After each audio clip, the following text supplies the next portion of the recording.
할렐루야. 길리의 말씀이 오신 여러분 사랑하고 축복합니다. 오늘 본문은 로마서 1장 1절에서 7절 말씀입니다. 그리스도 예수의 종인 나 바울은 부르심을 받아 사도가 되었습니다. 나는 하나님의 복음을 전하기 위하여 따로 세우심을 받았습니다. 이 복음은 하나님께서 예언자들을 통하여 성경에 미리 약속하신 것으로서 그의 아들을 두고 하신 말씀입니다. 이 아들은 육신으로는 다윗의 후손으로 태어났으며 아멘. 여러분, 오늘부터 로마서가 시작됩니다. 로마서는 제가 또 좋아하는 서신서 중에 하나인데요. 이 로마서를 통해 많은 은혜가 있길 바랍니다. 여러분, 약속 장소에서 와서 기다리고 있는데 갑자기 친구가 전화 와서 약속이 취소될 때 엄청 속상하시잖아요. 또 회사에서 승진을 약속해 놓고 자꾸 미뤄지면 어떠세요? 그때는 큰 실망감과 함께 심각하게 이직을 생각할 때가 우리 많죠. 이처럼 사람이나 세상은 약속은 쉽게 하지만 그 약속을 온전히 믿을 수가 없죠. 그런데 하나님은 어떠실까요? 신실하신 하나님은 우리와 전혀 다르신 분이잖아요. 비록 우리가 하나님과 약속을 깨더라도 신실하신 그분께서는요, 결코 우리와 약속을 잊어버리거나 모른 채 하시지 않으시는 분이시죠. 오늘 우리가 볼 복음은요, 바로 하나님이 약속하시고 이루신 사건입니다. 그 약속의 성취가 바로 우리가 알고 있는 그 예수 그리스도시죠. 바울은 로마 교회 성도들에게 이렇게 말합니다. 이 복음은 내가 만든 이야기가 아니라 하나님이 약속하시고 이루신 일이야. 네, 그렇습니다. 복음은요, 사람의 이야기가 아니라 하나님이 이루어 가시는 역사적인 사건인 거죠. 이 복음을 통해 오늘 우리가 나누는 이야기는요, 그 복음을 우리 삶 속에 어떻게 붙잡고 살아야 할지에 대한 이야기입니다. 오늘 말씀에서 바울은 하나님이 선지자를 통해 미리 약속하신 것이라고 말합니다. 미리 약속한 것이란 바로 메시아신 예수님을 가리키는 거죠. 그리고 이 말씀에서 놓치지 말아야 할 중요한 포인트가 하나 있습니다. 그것은요, 예수님의 죽음과 부활이 어느 날 갑자기 일어난 일이 아니라 하나님이 우리에게 미리 약속하신 거라는 거죠. 구약 성경 속에 있는 선지자들이 예언하길 메시아가 와서 우리를 구원할 것이다 라고 말했잖아요. 이러한 예언의 말들을 통해 우리가 알 수 있는 것은요, 이 모든 것이 하나님의 계획 안에 이루어졌음을 알 수 있는 겁니다. 이처럼 하나님이 말씀하신 약속은 예수님을 통해 완성되었죠. 육신으로는 다윗의 혈통에서 나셨고 성령으로는 부활하셔서 하나님의 아들로 선포되셨습니다. 여러분, 세상에서 이 말씀을 이룰 수 있는 어떠한 존재도 없죠.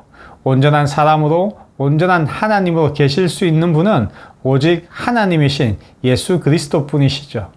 그러나 유대인들은 예수님을 메시아로 인정하지 않았죠. 지금도 유대인들은 예수님을 성경에 나오는 메시아로 인정하고 있지 않습니다. 왜냐하면 메시아가 오시면 자신들을 억압하는 이방 나라로부터 완전히 벗어나 다윗의 왕국을 세울 것으로 믿었기 때문이죠. 다시 말해 그들은 정치적으로, 경제적으로 막강한 힘을 가진 왕을 원했던 거죠. 그런데 예수님은 어떠셨나요? 나무에 매달려 십자가에 죽으셨잖아요. 그러기에 유대인들은 여전히 예수님을 메시아로 생각하고 있지 않죠. 유대인들이 보기에는 그의 구원을 실패를 했기 때문입니다. 그러나 여러분, 십자가는 결코 실패가 아니죠. 왜냐하면 구약의 많은 곳에서 예수님이 십자가에서 죽으실 것을 예언했잖아요. 특히 시편이나 이사야, 스가랴서에서 고난의 종으로 오신 예수님에 대해 정확히 기록해 두었죠. 이처럼 예수님이 고난을 받아 죽으시는 이유는요, 우리의 죄를 대신해서 죽으셔야 했기 때문입니다. 우리가 하나님 앞에 다가가기 위해서는요, 죄가 없어야 하는데 그 누구도 인간들의 죄를 감당할 수 없기에 하나님이신 예수님이 그 죄를 모두 짊어지고 우리를 대신해서 죽으셨기 때문입니다. 그렇게 죽으신 예수님을 하나님이 성령님을 통해 다시 살리셨잖아요. 그리고 예수님을 믿는 모든 자에게 구원의 은혜를 주셨습니다. 이 사건이 바로 역사 속에서 신실한 하나님이 이 세상을 창조할 때부터 계획하시고 반드시 이루신 구원의 약속입니다. 여러분, 오늘 말씀에서 바울은 하나님은 우리를 부르셨다라고 말씀하고 있죠. 그렇다면 하나님이 저와 여러분을 부르셨다는 것은 어떤 의미일까요? 나를 부르셨다는 것은 이제 내가 세상 속에 속한 사람이 아니라 하나님께 속한 사람이라는 말입니다. 그러기에 부르심에는 하나님께 속한 자로서의 순종이 요구되는 겁니다. 그리고 이 부르심에는 창조하실 때부터 예비되어 있던 예수님의 죽음과 부활을 우리가 알기를 원하시죠. 왜냐하면 예수님의 죽음과 부활을 통해 하나님은 우리에게 놀라운 은혜와 구원을 주시기 때문입니다. 이처럼 예수님의 죽음과 부활로 부르심을 받은 자는요, 더 이상 세상의 파도에 휩쓸리지 않고 고난과 역경 속에서도 하나님이 주시는 기쁨을 붙잡을 수 있죠. 무엇보다도 내가 세상에 버려진 고아가 아니라 하나님의 자녀라는 것을 알게 될 때 세상이 모르는 은혜가 우리의 삶에 넘치게 됩니다. 그럼 여기서 중요한 질문이 있어요. 여러분, 그렇다면 우리는 실제 삶에서 이 복음을 어떻게 붙잡고 살아가야 할까요? 언제나 그렇듯 세상이 저와 여러분을 흔들 때 복음을 꼭 붙드시기 바랍니다. 미래가 보이지 않고 걱정이 쌓일 때 신실한 하나님은 약속을 이루시는 분이라는 사실을 기억하며 마음이 흔들리지 않도록 기도해 보세요. 그리고 사람에게 기대지 말고 하나님께 기대세요. 친구, 가족, 직장 동료가 약속을 못 지켜 속상할 때 내 인생을 지켜주시고 나와 한 약속을 영원히 깨트리지 않으시는 분이 있다는 것을 알면 더 이상 내 마음이 세상에 흔들리지 않게 됩니다.